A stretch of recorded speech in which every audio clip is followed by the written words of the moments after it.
Welcome to another episode of Whitetail Rendezvous, coming to you 6 days a week as we interview whitetail experts and hear their traditions and personal stories of the hunt. Learn more about the latest gear, discover proven tips, and the latest strategies so you can make your next hunt a success. Now here's your host, Bruce Hutchin.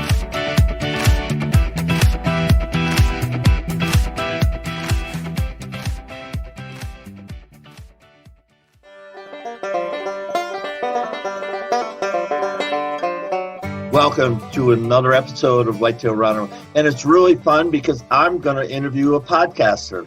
I'm going to interview Curt Geier, and he is one of those of Working Class Bowhunter. Curt, welcome to the show. Thank you for having me, man. I appreciate it.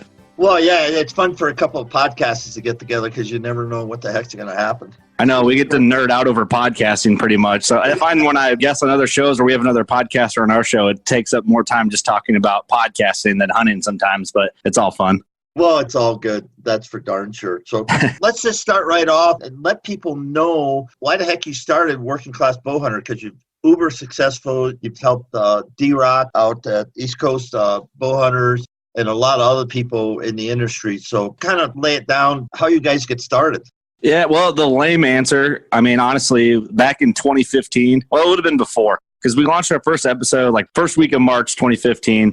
And prior to that, I had started listening to podcasts, actually non-hunting podcasts, just a few comedy podcasts on the side and kind of like just mind expansion type podcasts.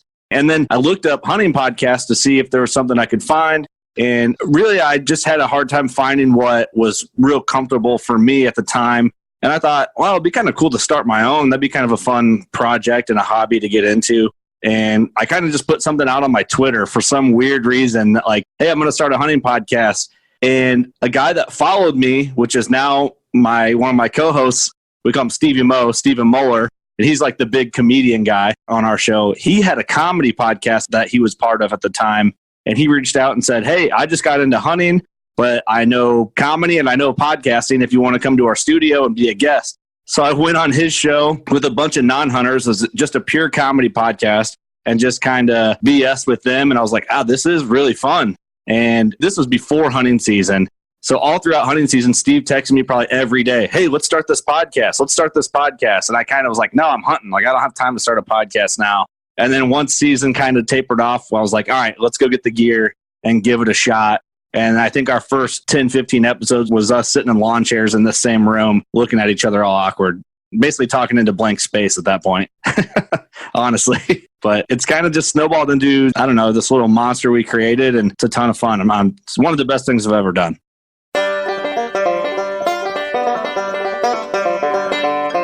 Want to become a smarter deer hunter? Know when to hunt, where to hunt, how to hunt? Well, Deer Hunting Institute Part 1 was created to do exactly that, because many people have told me they struggle with spending all days in the wood and never seeing a deer, only shooting does and young deer, leaving the woods empty-handed way too many times. Found Mr. Wonderful, but just couldn't get on him, having difficult finding a place to hunt, recognizing possible mistakes you're making every year, having tried and failed to find qualified mentors who deliver results. If you had these frustrations or struggles, go to deerhuntinginstitute.com, and there you'll find a 13-module course to help you solve these problems. Again, go to deerhuntinginstitute.com and find some answers.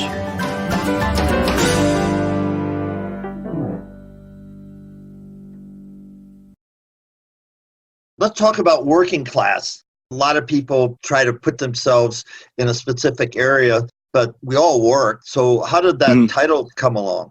I just wanted to have a title and kind of a vibe with our show that was just really relatable and comfortable and just something that the majority of hunters could enjoy. Then the majority of hunters are hardworking people and they talk the way we talk. I mean, we're pretty edgy with our language. We're pretty loose with our conversations.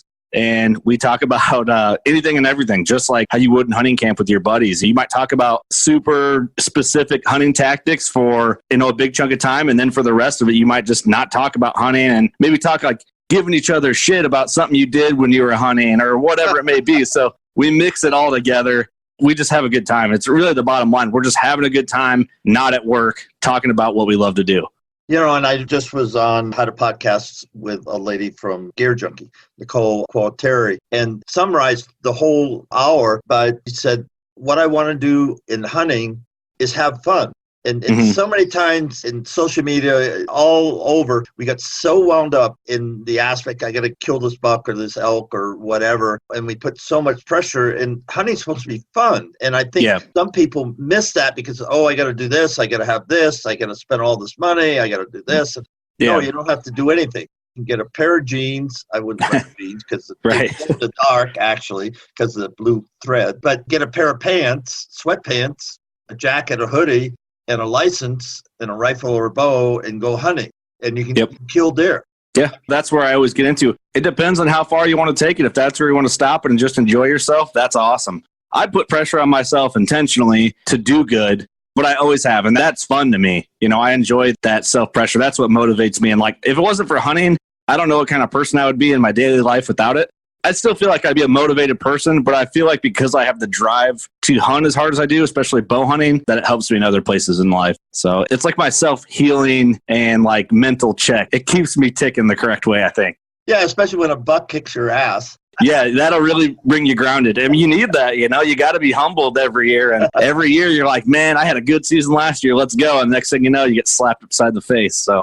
Yeah, Mr. Wonderful comes by and he comes out completely 180, where you thought he was going to come out. And, and you're looking the wrong way. And all of a sudden, he's there and you're screwed. You're done. Yep. Or, it's one of those things you practice all year long and you're shooting your 60-yard shots and then you miss a 15-yard shot at a buck because you got nervous. And there goes the mental warfare with yourself on how the heck did that happen? You beat yourself up and then you just go back and get back on the horse and hit it even harder from there. One thing I know that a lot of people, they're better at, let's say, 40, 50, 60 yards, and some people are shooting half a lot longer, longer distance. But a buck comes in tight, under 20 yards, and they don't really know how to handle it. To me, a lot of it is just experience. It's stand time with a buck underneath you, because you can listen to as many podcasts as you want, but until you have a buck underneath you a handful of times at 10, 15 yards, 20 yards, it's hard to really prepare for that exact type of situation. So I think that to be able to handle a situation like that, you have to put yourself in that situation. And that's where experience is king. It's time in the stand. And if you're not doing that, you can get lucky. And I know some guys now, they've hunted long enough, they'll pick out 3 days during the year, and that's when they'll hunt their target buck, period. And the rest of the time, they're still hunting, observing, and they're out there. But when they get real serious, they said, okay, here's my number one hit list buck, 3 days, this stand, this place, if the wind is right. And that's their whole season. I mean, they might take a doe or they might not shoot a buck at all. But I know guys that have got to that point that everything's rolled up into those 3, so 6 sits. Yeah, they're that dialed in. Yeah, that is cool. It's cool to talk to those guys and hear those guys' game plans. I can't do that. I like to go out and shoot does and hunt. And I like to spend the time out there just as much as I like killing big bucks. So. No, what state are you from? Illinois, kind of northwest Illinois, right? Just south of the Quad Cities is where our studio is. Okay. So right on the Mississippi right there. Oh, so you get all that coulee country or bluff country? And we're just south of that. That's an hour north of us where you get into what they would call the non-glaciated area or the driftless area. The driftless area, that's what I was thinking of. Yep. Just above Prairie du Chien then? And so you're south of Prairie du Chien. Yeah, we're south. Savannah, Illinois is right where I would consider it starts, and that's an hour north of us, maybe a little further. Okay. Explain to people that driftless area, what the heck does that mean? I don't know all the details. I just know from living in the area what I've heard through what people have told me. But it's basically where glaciers haven't gone through and flattened everything out like the rest of Illinois. Where I live basically is flat, flat, flat. But up in that area, it's real nice. It's kind of hill country. There's bluffs, there's rocky ledges, and it's beautiful country. And it's big buck country, too. There's a lot of big deer that get killed up there. Right.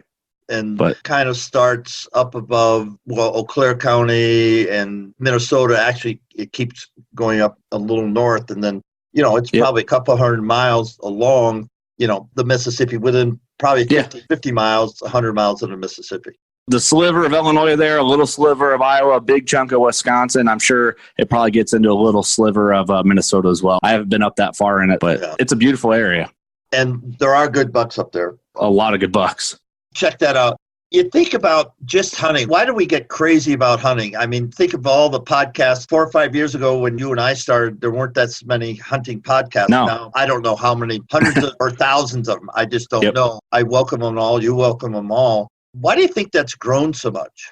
I think it's just a different time than it was. I think hunting podcasts are kind of going through the same thing that hunting shows went through 3-4 years ago.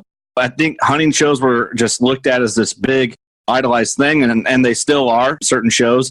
And I think everyone just kind of like, man, I think I could do this too. I think how relatable it feels basically motivates consumers of the content to want to start their own thing, which is good, which I would say it's mostly good.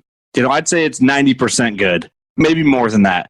And I think hunting podcasts are going through the same thing. I think people are like, hey, I can do that. I'm going to try it too. And they start their own project as a hobby, or maybe it gets bigger than that and becomes like a part-time business or whatever. But I just think with social media, things have changed, how people view content, and people realize with just the technology, they can kind of do the same thing. Yeah, I saw a post on, in fact, Gear Junkie, that Steve Vernella just bought First Light. Oh, yeah. I don't know how many podcasts he owns or Meat Eaters Inc. owns now, but he got connected with Mark Kenyon and his podcast. Yeah, it's funny, too, because I never scroll through hunting podcasts ever, but I was on iTunes the other day just kind of seeing what was on the feed, and I noticed like there was 3 or 4 podcasts now with the little sliver in the bottom right corner with the Meat Eater logo. And I didn't realize that he took ownership of that few shows or whatever. He bought them out. Which is good for those guys, Well, it just shows what can happen. And the other guy, Dan Johnson, who I've met at ATO Only One, he is an aggregator, and he's got all sorts of different podcasts that he runs through. He hosts and does a great job at that. Yeah, Dan's a good guy. Yep, we actually just did a back and forth podcast with him. We actually recorded it months ago at the Iowa Deer Classic. We had a booth there, and we recorded a 2-part where we did the first part on ours, the second part on his, and we both got busy. And we just launched it like 2 weeks ago. So from first weekend of March till 2 weeks ago, we're like, man, we suck. We're so busy. But yeah, Dan's a really good guy. Yeah, he's super. And that's another way that you can aggregate and get the content out, because people want good content. They want to be entertained. And I think podcasts is a great way to do it, because there's podcasts on absolutely any subject matter you're interested in. Yeah, no, there really is. I can't even stand listening to the radio. There's some good content on the radio. But because of podcasting, and I tell people, like some people that I work with, I'm like, you don't listen to any podcasts. Like, what are you interested in? Because if you're interested in something, just type it in the search bar. There's a podcast for you that you'll really enjoy.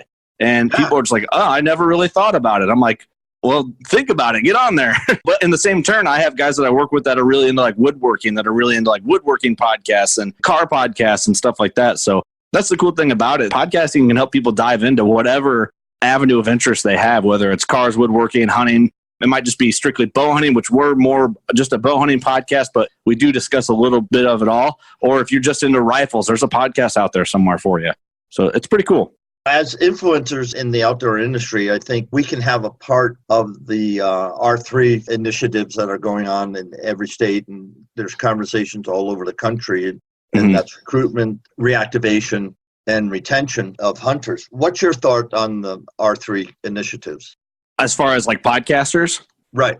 Yeah, I think now more than ever we have a big impact. I think we had a big impact then, but because of the growth in podcasting in the last year and growth of like people consuming the content of podcasts, I think that is huge for getting people into hunting and getting people interested and getting new people in. Like Joe Rogan, even just talking about hunting in general is huge for our community. Huge. It's maybe the biggest thing that's happened to get new hunters into it. I mean, I don't know. I couldn't name something else that has been that big, but we all play a part of that. Even if it's a little sliver, we're all doing something. I feel like Working Class Bowhunter podcast, I feel like our sliver is that we're a little different than most. Like, I can't say we were the first. I'd say one of the first podcasts to be kind of loose with our language and conversation more than other hunting podcasts for an outside of the hunting industry, like perspective. Like some people might be like, this isn't for me, but it's kind of funny. Or, someone that doesn't even hunt can, I think, and maybe I'm wrong, but from my perspective, someone that doesn't hunt could listen to our show and laugh with us and kind of feel like they're one of us or sitting with us. And the hunting conversation might get them to, I think I could go for that. I don't really think a lot of us at Working Class Bowhunter, I don't really think we look like the stereotypical hunter if you see us out and about. Like I rarely wear camo in public. I have skateboarding shoes and I'm tattooed and I'm got big gauge holes in my ears. I don't look like the normal country boy hunter that everyone would think. So I think that alone, just in that, can kind of appeal to people outside of our niche. Maybe I'm wrong. No, you're right, because I have talked most recently, had D-Rock on. And yeah. I think if you saw him out, there's very few people that ever think he was a hunter. Yeah, that's exactly it too. And D-Rock, his podcast, East Coast Bowhunting Podcast, is a very new podcast, and they're doing really well out on the East Coast. They found that East Coast niche, and they're different. D-Rock, he's a Mexican boy and loves it, talks about it, he jokes about it, he makes it fun. He speaks Spanish, so he's kind of got his accent, and he does well with it, all in positive ways. It's kind of awesome. And he's the guy that has a Viking braid and just like doesn't look like a hunter. So when he comes to like trade shows with us and he shows up looking not like a hunter, leather jacket, Viking braid, and I'm there all tattooed and looking like a rough little kid or something like that, our group is a little different, but I feel like we're all good people and hopefully get new people into it that wouldn't normally think about it, or maybe didn't have the chance to learn from their dad or grandfather or whatever. So that's our angle of influence. Yeah, it's just entertaining, and we're all entertaining in different ways, obviously. Yep. Obviously, and that's kind of closing out the segment about podcasts. But that's the beauty of podcasts, because you find your own tribe, if you will. You can find your own community, and we're all hunters. Around the campfire, we're all talking about the same stuff.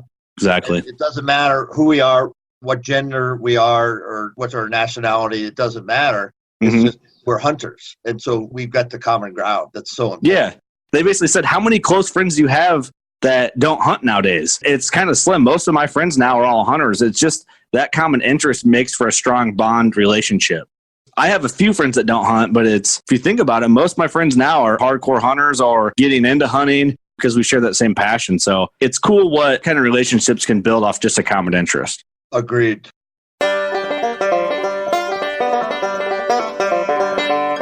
Do you want to become a smarter whitetail hunter, knowing when to hunt, where to hunt, how to hunt?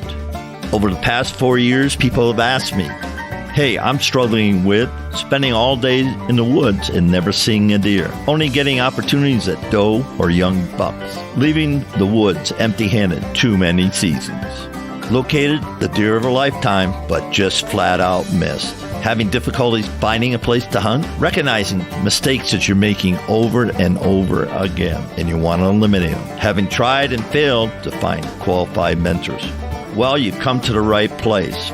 Why? Because Deer Hunting Institute Part 1 was created by me, Bruce Hutchin. It's a 13-module course that'll talk about being lost in the deer hunting forest. Never hunted. What is a hunter? What is an adult onset hunter? What rules apply? Finding a mentor, choosing a weapon, finding a place to hunt, scouting a hunt location, stand sites, stand access and exit, reading sign, and when to hunt. All these are available for you at deerhuntinginstitute.com.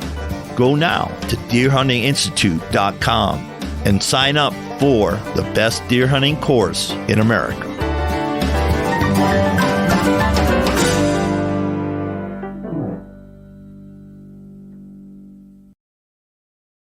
Say, let's visit for a little bit about women in the outdoors from the working class hunters. How many of your listeners do you think are women?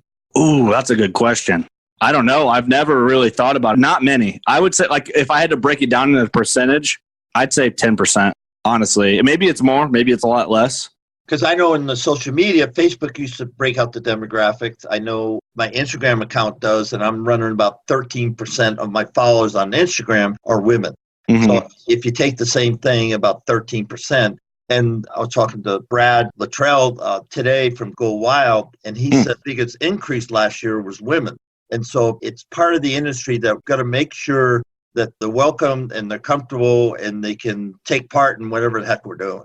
Maybe I'm more right about that 10% than I thought initially. We try to, as often as possible, have women on when we get the opportunity. It's not that I'm trying not to have them on, but the opportunity honestly doesn't come up that often. We've had a lot of women on, and I think those episodes will cause some of our women listeners to reach out and say, hey, that was awesome, or I love that you guys did this. Or at Working Class Bowhunter, we're all about legit women that have a passion in the outdoors, people that are doing it for the right reasons. And I'll be honest, we've full-blown just, for the most part, for lack of a better term, exploit people that make women look bad in this industry, as far as other women that can basically shoot themselves in the foot for other women in the industry, if that makes sense. Like the bad look, like not every girl on Instagram needs to have their cleavage out. Like we rip on that to no belief.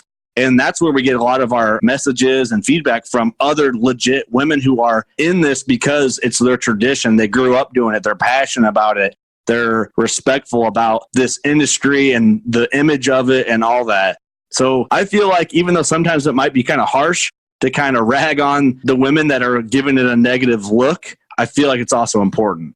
I think it's very important because if we're trying to recruit people, women don't want to compete against another woman or even think that. Or exactly. Have that part of the conversation that, oh, I have to look like X or I can't hunt. No, that's wrong. And, you know, guys will make the joke like, what, you don't want to see that? You don't want to see that? I'm like, no. When I get on the Working Class Bowhunter podcast Instagram, the last thing I want to follow is hunting pages that show that. I'm following hunting pages to see hunting stuff.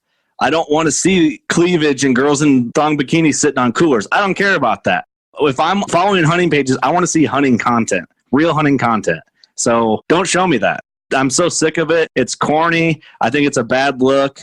And that's why most of the women we have on our show, actually, I would say all the women we've had on our show as guests on the podcast are legit role models for other women and young women in the hunting industry, because that's what we care about there is the image of what that is, because we got to keep doing that. We got to stomp out that whole model hunter bullshit. Honestly, I get sick of it.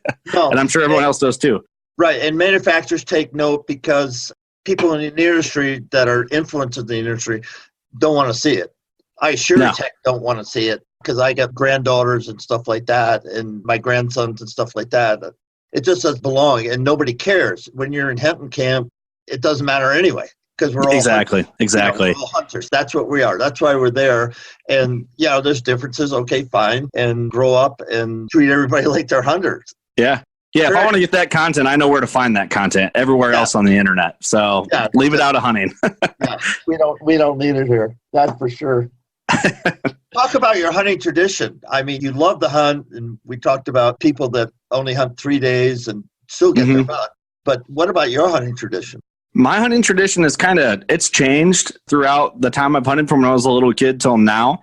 Well before the podcast, when I was younger, into bow hunting, getting into bow hunting, it was just really spending time in hunting camp with all our friends and, with my dad and talking hunting and going out all day, coming back, strategizing, BSing with everyone, eating a good meal. Basically just basic hunting camp stuff. There's not really one thing I could pin down, but now more than ever, because of the podcast, we do a lot of after kill podcasts where, if I kill a buck or if Eric, one of the other co-hosts of Working Class, kills a buck, we'll hop in and podcast about it. And then we have our big podcast logo.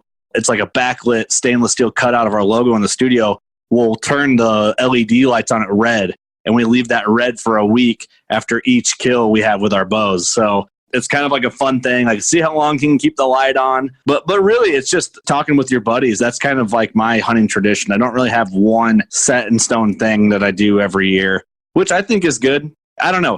Sometimes I do wish I had like the one thing, like Eric, and we call him Mustache Doug. He kind of fills in on the podcast a lot.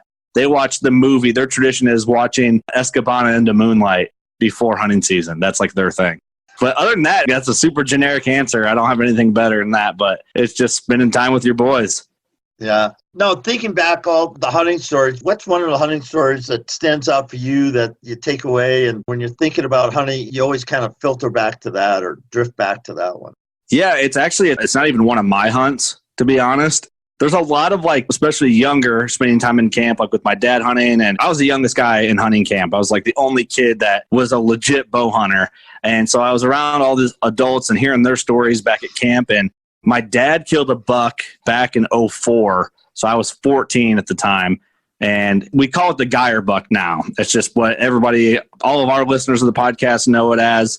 And my dad's story of that buck, that's kind of the one thing, that one story I always go back to, or the one thing that probably changed the way I think about big bucks and just big, mature whitetails in general. So that's the one story I go back. He killed this. It's a mainframe 8-pointer that went 191 inches. Oh, my goodness. It's just absurd looking. I should print a photo of him and put him in the studio. But it's just a giant Illinois brood of a buck. I think he's 26 inches inside. Just absurd. He looks fake. I'll send you a picture after the podcast. And you see, you're like, okay, I get what you're talking about. But it's just a crazy looking whitetail, just big gapped out frame. And my dad's story, he backpacked in with his climber and climbed up this tree and killed this buck like first thing in the morning. I think, well, not first thing in the morning, a couple hours in, going back to his bed and just double lunged him. And the story, he's like, I just saw him, his rack was getting tied up in the sticks when it came in. And I put the pin on him at 20 yards and he went over to the top of the ravine. I just saw him drop. And he's like, I knew it was big. He was actually peeing in a bottle when it walked in. So he's screwing the Gatorade cap back on the bottle. And I forgot about that part, actually. And just the story of him going to get it, and he walked up to it and just was like, oh my God, I had no idea this buck was that big. And then just kind of everyone else in hunting camp, because then you had to turn on your two-way radio. Hey, turn your two-way radio on at 10 and let me know where you're at if you're back at camp. Right. And so he radioed his buddy, and he came in with his quad, and he was standing in front of the rack so he couldn't see it, and he stepped aside. And just hearing the story about all these people freaking out over it. Well, I was in 8th grade at the time, and my mom came to school middle of the day and pulled me out of class. And she's like, Curt, your dad just shot a 16-pointer. And I was like so into hunting at the time for being in 8th grade. I was like so like just could not believe it, like so ecstatic about it. My dad came and picked me up from school with that buck in the back of his truck. And I remember seeing it and just being like, just mind blown. That was my first experience around a true giant. And it was just one of those things. It changed my perspective on bow hunting altogether. So it's just one of those stories that impacted me and like my passion for hunting more than any of my own experiences altogether. No, did he know that buck was in the area? What's funny about it, I saw the buck a week before, dog and a doe. And I was just I was younger. I was hunting out of a ladder stand on a field edge. And I saw him chase a doe through the field. And I didn't realize how big the deer actually was because I never saw his like wide frame. I just saw him from the side. And that was it. Other than that, he had no idea. He just knew the spot he was going to was a good spot, and that buck, he just happened to cross his path. Well, you said he was going back to his bedding area, so your dad had to figure out he was in close to his core area. How close to the bedding area do you think he was? I honestly think he was right up in it. Like, honestly, my dad's a ninja, man. He still is. My dad's 60. He'll be 60 this year, and he still backpacks in everything, like hardcore hang and hunt, true run and gun style, like since back in the day now. But yeah, he just went in. He knew it was a good spot. He knew it was a bedding area, and he went risky. He went in super early and threw his climber on a tree and got up there and double lunged him. Smoked his butt, man. Yeah, and that's before like all the trail cams and all that stuff, really. Sure. I mean, we had a 35 millimeter one at the time, like an old stealth cam, and it never worked. So it's one of those things. A lot of luck that he was there, but he went in smart, and it paid off big. Yeah, you just mentioned something. Your dad killed just a monster buck without any electronic advantages as we have today. Yeah. Think about that. The guys, and I go back to Maine and the Benoit brothers, they used to get on bucks and stay on until they killed them or sun went down. Yeah. And guys, I remember Dan Johnson talking about running and gunning and his style of hunting. And a lot of guys do that. I don't get up in trees anymore. There's some double set ladder stands that I'll get into, but other than that, I don't hang and use climbers at all anymore. And I prefer to sit on the ground. But saying all that, it's just knowing where you have to be, to me, is more important than anything else you can do. Get the access and exit. Obviously, your dad went in early, get set up, and knew that he was in the right place. Mental game that you play, you have to be so darn confident to say, okay, this is why I need to be there, and I'm going to get there and then see what happens. Back then, even still now, like my dad then, and still with him being a little older now, he's not scared to like try things. You got to fail to be successful. So my dad just went in, I'm going for it, went in with this climber on his back. And that's just the way he's always been. And we hunted out of just hang on stands from not long after that on. And this last year, he just like got his climber back out and started just hitting it hard and was on a lot of good deer. He didn't find one he wanted to shoot, but he was all over them. And what's funny, the climber that he killed that buck out of he got it on sale after season at Walmart for $40. It was an old River's Edge climber. And I bet you he has killed Oh man, I'd hate to see the number of bucks he's killed out of that stand. I bet you it's over bucks over 140. It's up there. Does, it's a sickening number. Yeah. But a $40 climber goes back to what you were saying. You don't really have to spend that much money if you don't want to. You can make it work. Of course, that's a heavy stand, and it's kind of miserable to get it back in there, but he would do it. And it's just interesting how marketing, and Dan Infelt was on the podcast a while back, and we talked about that one thing. You really don't need all the stuff and marketing and the TV shows and everything. Say if you have this XP, then this mock scrape is going to be a killer scrape, or you shoot this bow or this arrow or this broadhead. Wear this camo and have these rubber boots, XXX. It's all marketing. But in essence, to a point, I will say one thing. My major things that I feel like if you're going to throw your money at a couple of things, I would say I'm only a bow hunter. A good bow is my number one tool. So I will dump heavy money into a bow, knowing that I have equipment that's not going to fail, especially if I do hike and hunt like that. And that's the style of hunting you want to do, a good setup, a good light tree stand setup. If that's your method, if you're a ground blind guy, a good ground blind that sets up easy where you can really make moves, whatever it is. If you like ladder stands, get a good ladder stand that if you got to move it, it's not too difficult. So the two things that allow you to be successful, that would be my top two things I would dump money into, would be like a good archery setup.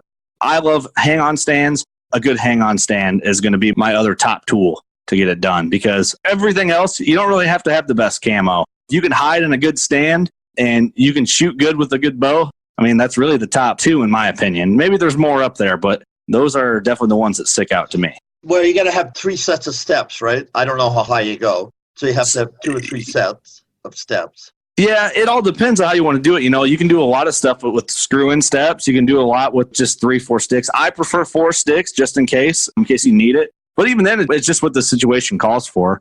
If I had just a straight tree in an area that was like a pinch and I didn't have a lot of cover, I want to be up a little higher. I try to have 4 sticks and my hang-on stand, and then that'll get me where I want to be usually. And then maybe, I always have a couple screw-in steps in my pack just in case I want to get a foot or 2 higher. I need to screw one in to where I can grab and get in comfortably and safely. But a good light hang-on setup is a big deal for me. That's like the top 2 things for me personally. Yeah, and with that setup, I mean, you can truly run and gun if you see a buck's working the other different ridge and you're on a funnel or a pinch point and he's running the acorns up there or whatever he's doing. I mean, in a matter of literally minutes, you can be down over there and set back up and be ready to go. Yeah, that's what I love about them is they're not that hard to take down. They're fairly light. Like the new Lone Wolf custom gear setup, the DeQuisto series, this year is going to be my number one tool. Like that thing will not leave my back this year. That's the number one product I'm most excited about this year because it's really going to just simplify.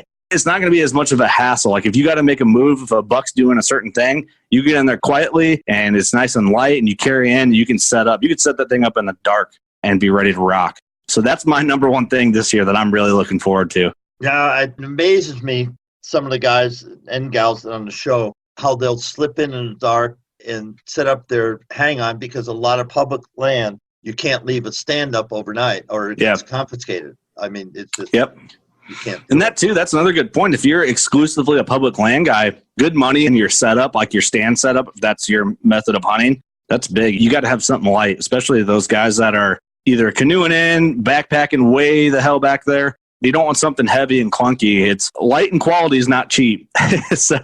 With anything. So that might be an area where you want to dump some money into, in my opinion. It's good quality stuff and hopefully it's American made. So, well, one never knows about that. That's for sure.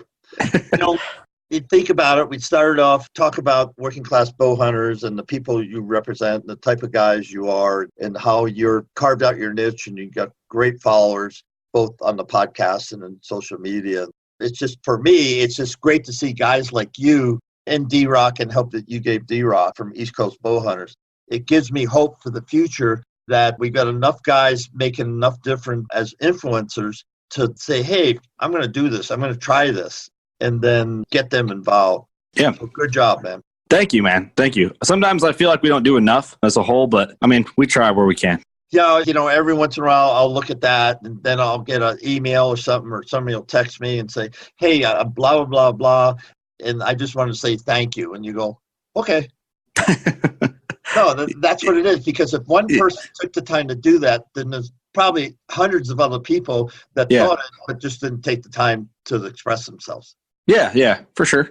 Definitely. It's cool, man. Anytime you can help someone do anything, and hunting is good. And it's cool, man. It's an amazing industry and community. Shut out the industry altogether. It's just a good community of people. Bottom line, no matter what social media makes you think, if we're good people. Social media is good and so bad. Because we got an old guy and a young guy talking about the same thing for 45 minutes or so. And, we're on common ground and we could go as long as you wanted to go. And places. And especially two podcasters. I get talking about anything. We'll just keep going.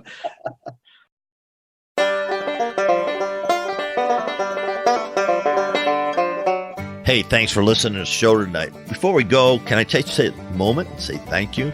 Listen, as we started the Whitetail Rendezvous podcast journey, we had no idea what to expect.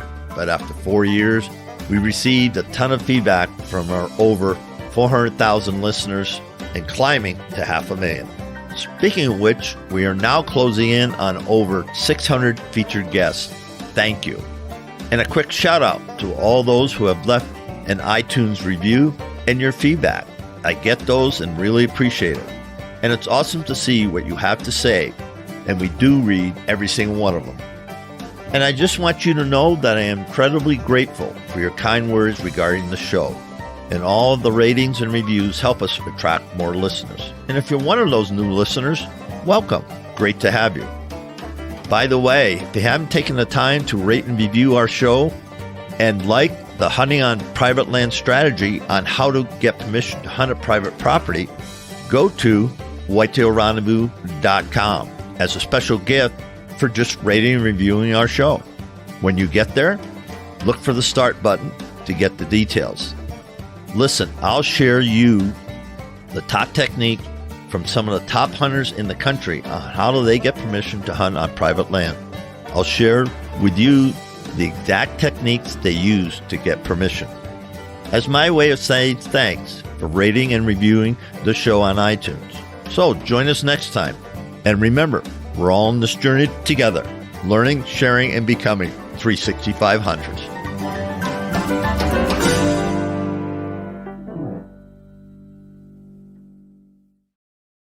Well, and I don't have that luxury tonight. So let's summarize the show and leave a message with the listeners, and then we'll call it a show.